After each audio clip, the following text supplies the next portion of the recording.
Because we're historically a nomadic society, and when it's nomadic culture, the role of woman is very important. Because in a nomadic society, whoever stays closer to stove, it has a power. Okay. Yes, yes, and because in many cases men are out of the house, either for gaining in other territories or raising cattle or doing other businesses. So women stay more. Woman is the center of the family.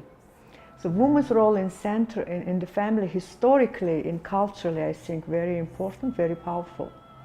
But at the same time, also, we are semi-patriarchal society because semi-patriarchal. I think that's what I would consider, because the woman's role in the household is very powerful. So I would consider that culturally and historically we are semi-patriarchal society. And so role of the man, we are traditionally taught by our grandparents, grandmother and mothers, just they making the statement that it's important to hear and listen and what your father or your grandfather says. So I think in some extent, culturally, Mongolian women are wise enough to be enough confident and powerful, but at the same time to give a room for the men. I think that's I think difference between very sedentary cultures like in China, Japan, Korea, like men are very, very dominant. For Mongolians, I believe it's a very abstract thing, because historically Mongolians never treated their women as second-grade human beings. So for us, it's just like, it's like, oh, very nice, like. But we actually never went through this painful processes like in other societies. In Mongolia, what are the common violations of women's rights? I mean, can I say human rights? Yeah, women human rights, I mean. Women human rights, yeah. Okay. Most grave ones, of course, the violence, gender-based violence. Gender-based violence. We call it gender-based violence, which means that this kind of violence is inflicted on this person because of their gender or sex. Okay. Yeah. It's not exactly just a street fight that they have some difference of opinion or they don't like each other. It's because they're a woman, or it's because they're a wife, or because they're a daughter. They have this experience. According to the latest research by National Statistics Office, it's a statistics organization together with the UN Women in Mongolia. UN Women in Mongolia. It's actually about 1/3 of the women in their lifetime experience the physical or sexual violence. 1/3 of all women? Yes, okay. yeah. Which is really high, comparing to the other countries, Probably other countries who have less good laws than Mongolia. So this is the main topics for us. So the real problem is in the social attitude. Yeah, the law itself never implements itself. It's the people who implement the system and the people who follows the law and implement and enforce all this law. Okay, Ms. Andrea, can you tell me about the situation in Mongolia when it comes to women's rights? Did we Mongolians? I'm talking about Mongolians. Did we violate women's rights throughout our history? Absolutely. Absolutely. You'd agree on that, okay. Absolutely, Why? Because, yes, it is very romantic to look at the secret history of the Mongols and maybe a few myths here and there which only talk about queens or princesses. So the few historical documents, if we can call them historical, because it is difficult to say how much of it is history, how much of it is myth. We were nomadic people. We weren't really sedentary, literary people who wrote down, chronology of events. And also, if you look at secret history, it was written afterwards by certain men, right? After the events, not, it wasn't recorded at the same time. But in any case, so the few of the figures that you may bring up as proof that Mongolians had greater gender equality would be Arlongo, would be Burte, would be Odlung, and so on and so on. But think what Mongolians did, really. What did our ancestors do? We were military nomadic people. And Mongolians, were raided. And even in the secret history of the Mongols, you do remember how brides were snatched, right? And presumably raped. So throughout Mongolian history, particularly during the military period, there's been a lot of rape.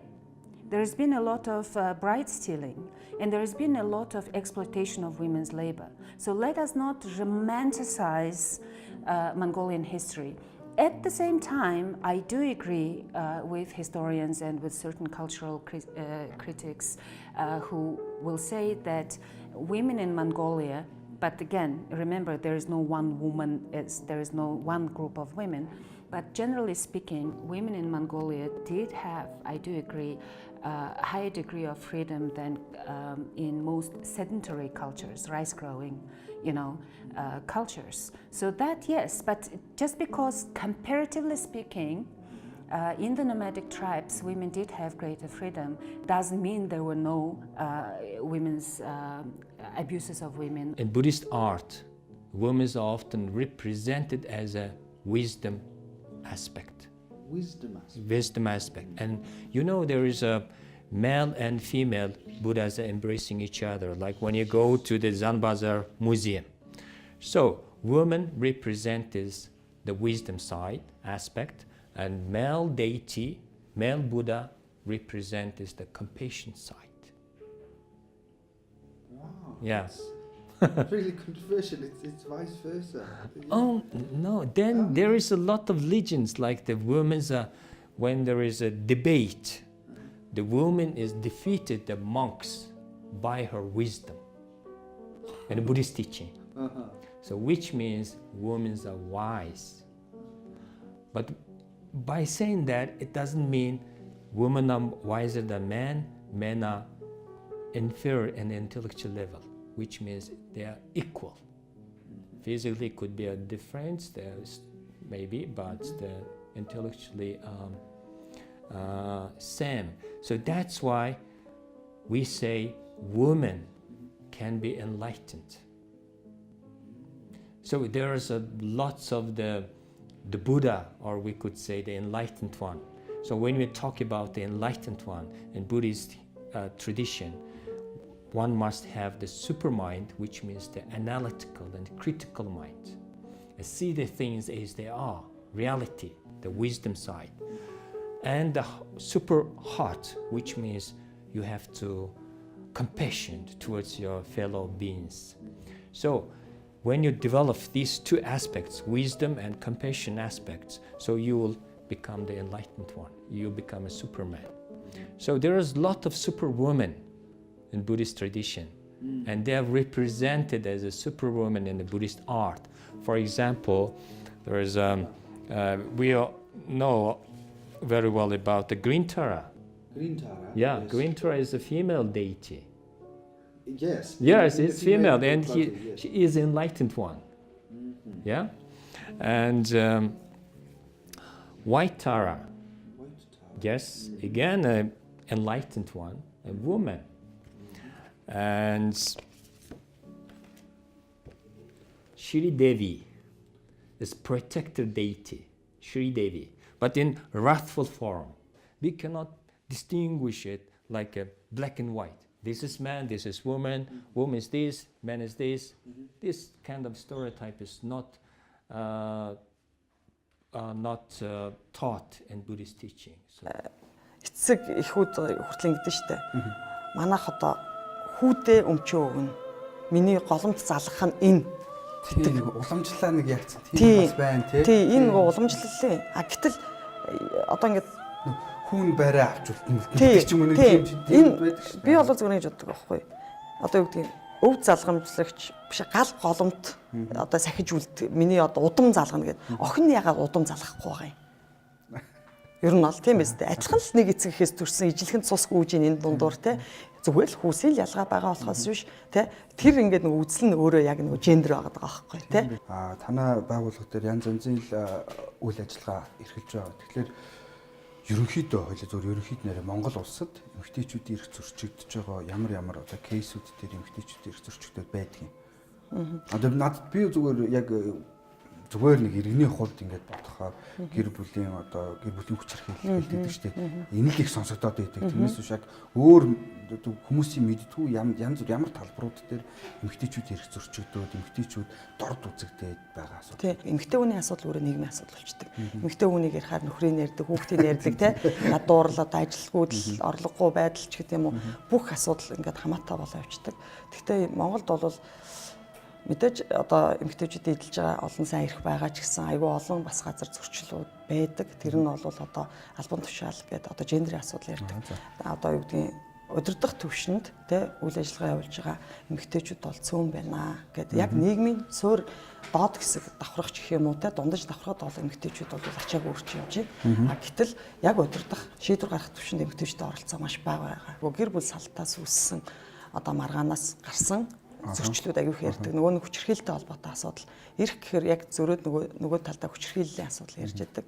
Тэгэхээр өнгөрсөн оны 2018 оны судалгаагаар жишээ нь шүүхтэр 2945 гэр бүл салсан байна гэж байгаа жилд. Тэрний хэдэн мэдээж энэ цаана дахиад 2945 өргөтөлгөөлсөн ээж бий болж байна гэдэг. Яг өргөтөлгөөлсөн ээж гэдэг чинь өнөөдөр Монгол улсад 78 орчим мянган өргөтөлгөөлсөн эмэгтэй байгаа. 78 мянга. Нэлээд өндөр байгаа юм ба шүү дээ. Гэртээ хүүхдээ хараа сууж байгаа ажилгүй одоо 98 мянган ээж байна. Тэгэхээр нийгэм өөрөө одоо энэ өргөтөлгөөсөн ээжүүдийг яаж харж ийн гэдэг энэ үнцэг бол аюул сонир үнцэг байхгүй. Яа тэгэл эмэгтэйн буруугаас болоод эсвэл эмэгтэйн арчаа анканаас болоод тэ эмэгтэйн л одоо зүгээс болоод энэ гэр бүлээс салцсан эмэгтэй өөрөө тэгээд нөгөө юу гэдгийг ганц би эмэгтэйг аюул сонир хохирогчийн нүдээр хардаг. Их өрөвддөг те өрөвддөг. Хохирогч мэтэр хүлээж авдаг. Нөгөөтэйгөр тэгсэн мөртлөө өрөвдөд байгаа мөртлөө буруутныг нь бас өөрийг нь олгочдөг. Аюул сонир. Тэгэхээр ингээд сонирн байгааз. Харин ирчүүд ч гэсэн одоо жишээлбэл ихэнх аав ээжүүд гэж байна шүү дээ. Ер нь бид нар нийгмийнхаа психологийг мэдж байгаа шүү дээ. Ихэнх аав ээжүүд хүүн нэг дагвар хүүхэнтэй суун гэвэл монголчууд нэг дуртай байхгүй тийм. Манай нийгэм өөрөө тийм байна. Тэгэхээр тэр хүүхдүүдэд юу тохиолдох вэ? Тэр хүүхдүүд эцгийн хайр мэдрэхгүй өсгöd байна да. Эрэгтэй хүн ямар байдгийг эрэгтэй хүүхдч вэ, охин хүүхдч вэ? Эр хүн ямар байдгийг мэдрэхгүй өсгöd байна да. Энд чинь өөрөө нийгэм дахиад нэг бас нэг өөр төрлийн эрчүүдийг бэлтэж байгаа байхгүй юу? Бид нар дараагийнхаа өөрсдийнхөө хүүхдүүдийг, октоодоос гарах октоодыг те ганц бие ээж болохгүй тулд те хөвгүүдээ те өөрийг хариуцлагагүй ир болохгүй тулд бид нэр одоо тэмцэх хэрэгтэй байхгүй юу? Үнэн байсанд чинь баярлалаа. Баярлалаа. Амжилт хүсье. За баярлалаа. Well, I just met with Miss Nara and I have this deep concern or some kind of worry born inside of me because of all these big number of women who are leading a family by themselves, who are raising children by themselves, like single mothers. Why in our society, I mean, I have this feeling, and it's most probably they cannot get married again because of this social attitude. And what can we really do to fix this problem? Because these number of mothers, there are maybe double number of children raising with single mother, and they will not grow up with fatherhood, like fatherly love, etc. So again, this in the future will make another problems, another whole generation of people. Kids will grow up, and when they are adults, they have really high probability to become single parents without any responsibility. So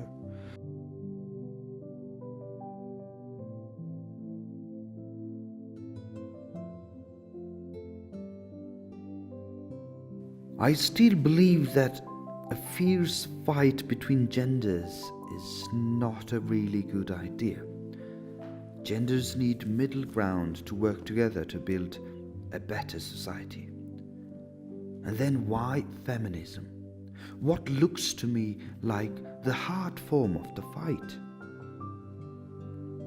I even once had a feminist teacher who was always trying to downgrade men and praise women. And it happened many times, so my idea about feminism basically was shaped by her, and I never had any other opportunity to really meet with feminist people. Feminism, as far as I know, I mean, feminism is a huge It's ism. Ism. It's a huge thing. So exactly. So I might just start kind of making a point on a tiny bit of it. Yes. I'm an anthropologist. In the field of anthropology, women, well, not only anthropology, probably in social science, there was a critique in the scientific research, and the critics said that male researchers go to this society and meet men to study that culture or to study that society, To do the survey. to do the research, and then compile it together, bring some conclusions, and we say, well, this is a study of this culture. And some female anthropologists or scientists, scholars, complain that, well, a male researcher went somewhere, interviewed some man, and then now you're talking that your research can represent that society properly. No, it's male-dominated research.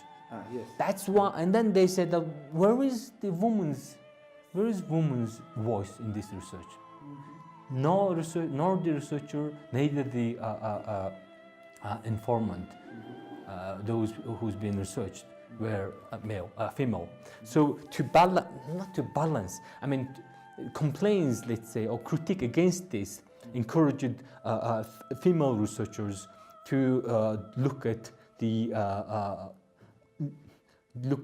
parts left by man in the society. And that was very much started shaping the idea of feminist, let's say, research or feminist ideas or feminist side of something which was left by previous scholars or previous scholarly works dominated by men. And I think that was 1960s and 70s. And around 1980s, another term appeared, and that's gender studies or gender. So feminism first, then gender. And then the gender, those who started doing gender studies, they basically looked at both of this and said, well, none of them are right, actually. Because one is male-dominated, the other is actually now becoming female-dominated. But in fact, in the reality, in the society, it's both man and a woman actually putting the same, not all, same level or same portion of effort to shape the society. So we can't really abandon one of them and try to understand the society. So gender tried to, tried a different approach to balance both and to talk about both of them equally. So that's the difference between gender and feminism. Монголд бол яг энэ феминист чиглэлээр үйл ажиллагаа явуулдаг байгууллагууд бол байдаг. Би зүгээр яг хувь хүнийхээ хувьд бол феминизм гэдгийг нэг дэмжидэггүй, таашаадаггүй. Яагаад тэгэхээр Ер нь бол бид нэр хүн ижил хэрэгтэй байх асуудал ярина нөхөөс биш нэг хүүсийг хит давуу байдал олгох гэдэг бол бас нэг тийм таатай зүйл биш гэж зүгээр хувийн бодол маань тийм. Гэхдээ феминизм гэдэг нь утга нь өөрөө эмэгтэй хүн эрчүүдээс давуу байх талаар яриад байдаг юм уу? Тийм. Ер нь яг давуу эрхийн тухай л ярьдаг. Давуу эрхийн талаар одоо эмэгтэй хүн эрэгтэй хүнээс юугаар тийм илүү байх хэрэгтэй энэ төр гэдэг. Тийм. Энийг би зүгээр яхахтай би нэг их судлаагүй ч гэсэн харахаар нэг тийм бас нэг юм буруу мессеж өгöd байгаа юм шиг надад санагдаад. Яг илүү эрэгтэй байх тухай юм ярьдаг. Right. Would you tell me about feminism? It is an ism. It is a big trend or big movement. But I don't know if it's promoting superiority of women over men. I think. Do you know what I mean? When you define I mean, somebody, when people listen to feminism, for example, myself, it feels like they are trying to push the men like outside of the world. Precisely. I mean, make the world. And you know what that means? That means that you got most of your knowledge from patriarchal culture around you. Right, so I thought Bell Hooks, she's an African American feminist, cultural critic. I think she was spot on when she said that there is so much misunderstanding about feminism and so much hostility towards feminism, which means that those who display those attitudes really internalize that dominant patriarchal culture's attitude towards feminism, definition of feminism. When you say feminism, then there is no one feminism in this world. So for example, my feminist perspective is very much informed by third world feminists, by post-colonial feminists, by women who are not white. And also I'm very much in solidarity with women who don't belong to middle class. I could identify you as a feminist. I am a feminist. You are a feminist, okay. What kind of society, ideal society, would you want? And that is my last question. I think we're very clear about that. We want a society in which everybody is equal, not just in law and not just in ideology and words, but de facto, Okay, right? de facto, okay. So that means a society that is free of violence, because violence is actually used to maintain inequality. Inequality and violence are two sides of one thing. Mm-hmm. So once you have equality, you will have less violence. You will have less violence, you will have more equality. And social justice is very important. A system of equitable redistribution of society's resources. And I think the fourth component is politically, it needs to be a democratic system, but not a democratic system that is limited to people who are urban educated and who have money and so on, right? And then you're leaving out masses of people who are not seen as equal citizens. It needs to be substantive democracy, right? It needs to be a substantive democracy that is in line with the values of human dignity, human rights, equality, and sustainable development and social justice.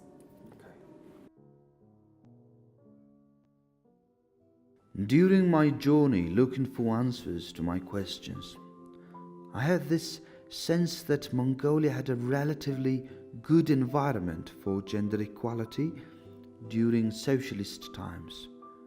The first constitution, greater participation from women in decision making, a higher number of women employed, etc. So I was looking at numbers on the internet, and there are similarities to the Republic of Cuba, one of the few remaining socialist countries. The 1 year of maternity child as a possibility leave, for yes. yeah. But in Cuba, we extended that to men and to grandfathers. Why? So, if the mother have to go to work because she have a good work and she want to leave the child with the father, the state will pay the grandfather and the father for taking care of the children. And then mother can go work. Exactly. It's not only for her. You understand? It's more than So that. it's sharing the responsibility. Exactly, with the whole family. But the state will give the salary as she was her to the father or to the grandfather, to give the woman the possibility to go to work. In relation with the women in the parliament position, Cuba occupied the second place in the world with 53.24. Wow. I mean, this is 53.22.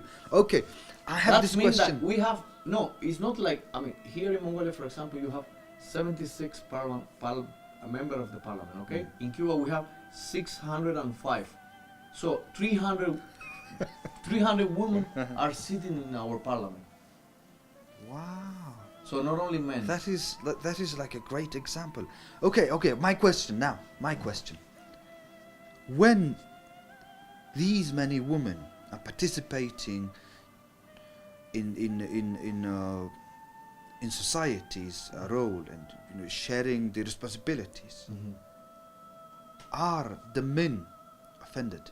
And what happened right now, it's very funny thing, because now the men are proud that he's been ruling by women, that they've been commanded by women. Exactly. I mean, why? Why? Exactly, Because they have been able to show that they are strongest as the men. They have been smart as the men, and they have been showing to the whole population that that's the place that women deserve. It takes time. Cuba was the first country to sign and the second to ratify the Convention for the Elimination of All Forms of Discrimination Against Women. The maternity and paternity law was reviewed and its leave was extended until the baby is 1 year old. It gives the mother, father, and grandparents the possibility of sharing the care of the child. In relation to women in parliamentary position, Cuba occupies the second place in the world by 53.22%.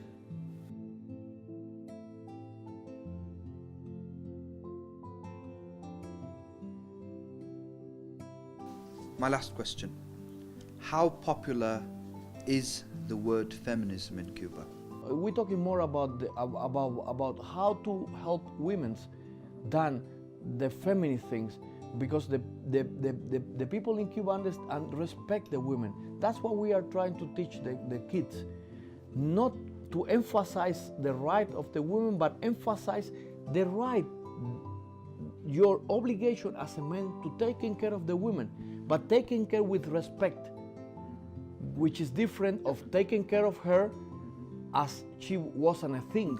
She's not a thing. You understand? This is really a tricky. Exactly. So taking care of the women, see the women as an equal person to you, not taking care of the women as she was belonging to me. Yes. You understand? Yes. Oh, she's my thing. I taking care of her. No. I taking care of her, but she have their own life. She's better than me in many things, and we sharing a life. That's what we're trying to teach our generation. You need your food salted, right? So if you put too much salt in it, or there is no salt in it, your food is spoiled, right?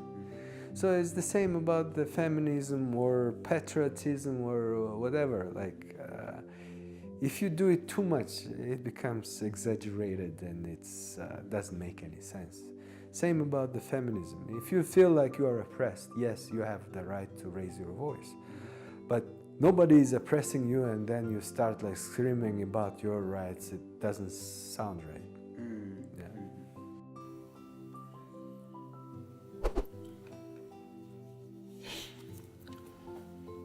Well, this is the end of my journey in understanding women's rights in my own home country, Mongolia. I have to say I'm a changed man, because now I can take part as feminist ally and explain what feminism is to anybody and in anywhere without any shame. To me, accepting women's right means now feels like making myself wide open to the idea of letting the nature into my universe and let the the nature dictate us often and not be bothered at all, because Mongolians see the nature as in female gender. We say Mother Nature. So let's hear and listen to the voices of women much more, and that might be the solution to ending so much cruelty, war, terror in the world that we humans do. At the same time, let's accept feminism as a translation of history to a simple story. Not history, not her story, but just a story of humanity.